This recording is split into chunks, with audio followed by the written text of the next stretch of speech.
तटकरे यांचं नाव निश्चितपणे आहे. नाशिकसाठी गिरीश महाजनांचं नाव होतं. काही दिवसांपूर्वी आपणच भरत शेठ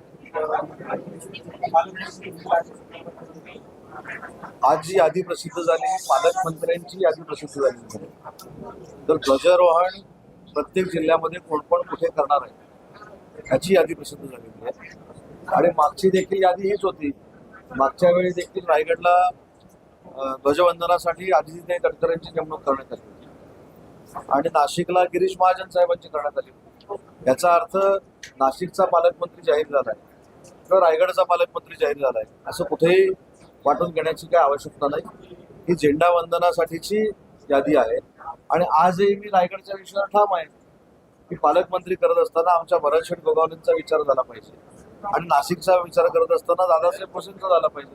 आजही मी माझ्या वक्तव्यावर ठाम आहे. परंतु याचे सगळे निर्णय माननीय एकनाथ शिंदे साहेब घेतात. मी मांडलेलं मत एक माझं सहकारी म्हणून मांडलेलं मत आहे.